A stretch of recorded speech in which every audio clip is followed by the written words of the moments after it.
Hi guys, അപ്പോൾ ഇനി എനിക്കുള്ളത് മാത്സിൻ്റെ എക്സാമാണ്. ഇംഗ്ലീഷിന് എക്സാം കഴിഞ്ഞിട്ട് 2 ദിവസം എനിക്ക് ഗ്യാപ്പുണ്ട്. അതായത് സാറ്റർഡേയും സൺഡേയും ഞങ്ങൾക്ക് സ്റ്റഡി ലീവ് ഉണ്ട് മാത്സ് പഠിക്കാനായിട്ട്.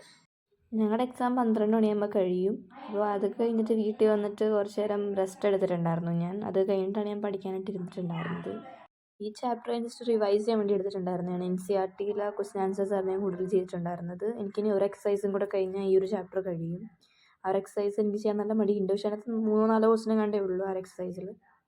ചെയ്യുന്ന സമയത്ത് ഞങ്ങൾക്ക് ബ്ലൂ പ്രിൻ്റ് ഒന്നും അയച്ചിട്ടുണ്ടായിരുന്നില്ല. ഇപ്പോൾ ഇന്നാണ് എനിക്ക് ബ്ലൂ പ്രിൻ്റ് അയച്ചിട്ടുണ്ടായിരുന്നത്. അതിനകത്ത് ഈ ചാപ്റ്ററിനൊന്നും വലിയ വെയിറ്റേജ് ഇല്ല. അപ്പോൾ ഇന്നലെ തന്നെ ഞാൻ പഠിച്ചതൊക്കെ വെറുതെ ആയി എന്നർത്ഥം. ക്യൂസും വരുന്നുണ്ട്, പിന്നെ 2 മാർക്കിൻ്റെയോ 3 മാർക്കിൻ്റെയോ ഒരു ക്വസ്റ്റ്യൻ വരുന്നുണ്ട്. അത്രയൊക്കെ ഉള്ളൂ ഈ ചാപ്റ്ററിൽ നിന്ന് വരുന്നത്. പക്ഷേ ഞാൻ വെറുതെ കുറേ ടൈം ഈ ചാപ്റ്ററിന് വേണ്ടി കൊടുത്തിട്ടുണ്ടായിരുന്നു. ആദ്യം ഈ ചാപ്റ്റർ ഇഷ്ടമല്ലായിരുന്നു. പക്ഷേ ചെയ്ത് വന്നപ്പോഴേക്കും എനിക്ക് ഈ ചാപ്റ്റർ ഭയങ്കരമായിട്ട് ഇഷ്ടപ്പെടാൻ തുടങ്ങി.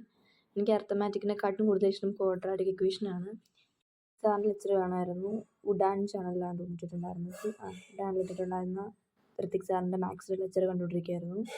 ടെക്സ്റ്റ് ബുക്കിൽ കൊടുത്തിരിക്കുന്ന ക്വസ്റ്റ്യൻസൊക്കെ സത്യം പറഞ്ഞാൽ ഭയങ്കര കുറവാണ്. വേർഡ് പ്രോബ്ലംസും കാര്യങ്ങളൊക്കെ വളരെ കുറവാണ് ടെക്സ്റ്റ് ബുക്കിലുള്ളത്. അപ്പോൾ നമ്മൾ എക്സാമ്പിൾസും കൂടെ സോൾവ് ചെയ്താലും അധികം ഉണ്ടാവില്ല.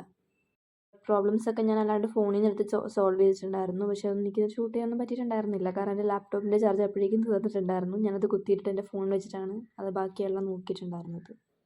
അപ്പോൾ അത്രയുള്ള ഇന്നത്തെ വീഡിയോ. Bye bye.